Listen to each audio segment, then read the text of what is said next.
Hello, all my friends. Okay, so another horse lesson.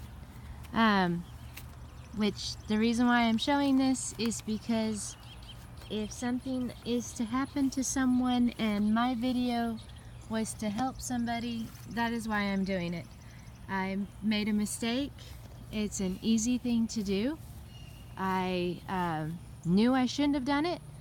My gut was telling me, don't do it, you just wait, do it on a day you have time. But my mind, because it is a weak thing, said, no, you can do it, so I did it. If somebody would like to criticize me for this and say, oh, what a stupid lady and her horse, you know, women, they think they know everything about horses and look how stupid this lady was. It's okay. You can. I've made a mistake, but I have learned from it, and I am thankful for my mistake because I will not do it again. I will always follow my intuition, and if I shouldn't do it, I will wait. But here is what happened. I am learning to trim hooves, and I needed to map the bottom of Dream's foot. It was very hot. This is June in Tennessee, and it's hot. I have a tie-up pole where it goes around and around. I think a particular trainer calls it a patience pole, but I call it my hitching pole.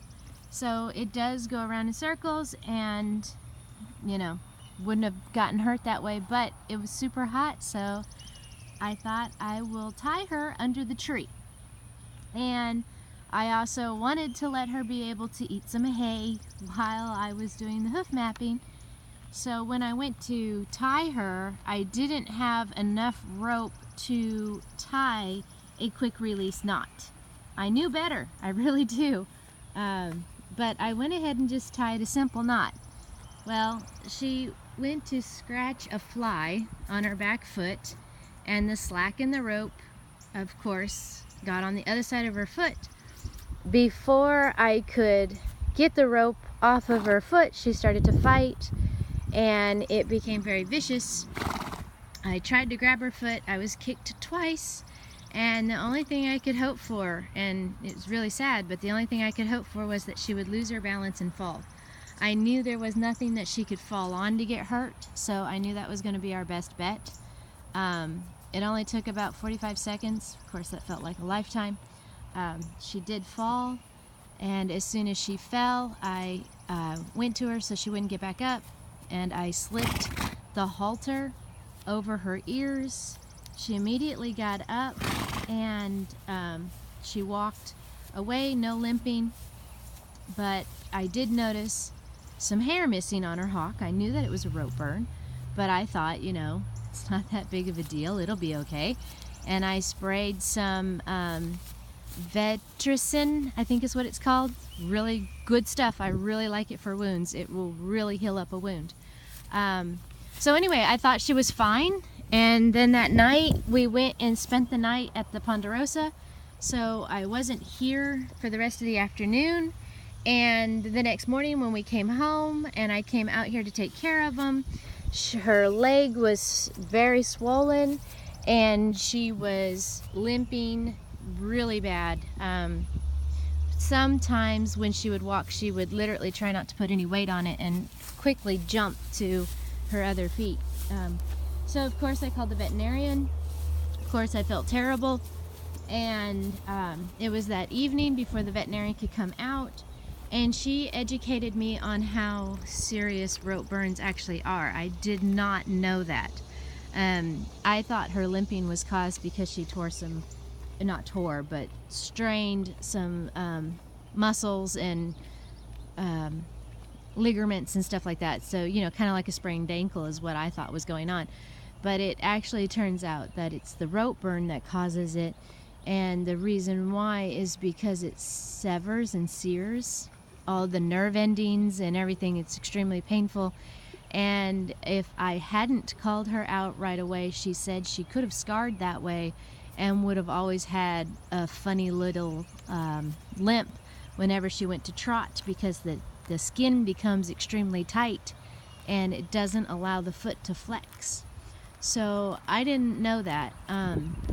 So I learned very valuable lessons, and I'm thankful for them. I will never tie a horse up ever again without a quick release knot.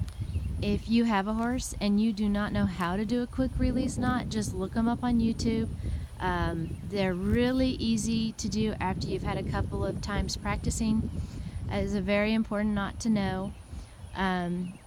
And the other thing is, rope burns are more serious than they look. It's kind of funny how our minds work.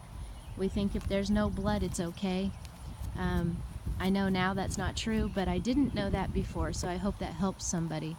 The other thing that I learned was, don't feel stupid to call a veterinarian out. Don't be like, oh, it's just a little scratch. It's gonna be, so silly when they get out here, and I'm gonna be embarrassed because I shouldn't have called them. I'm so thankful that I called, and I'm so thankful for every penny it cost, because I would have not wanted her to have a lifelong injury because of a stupid mistake I made.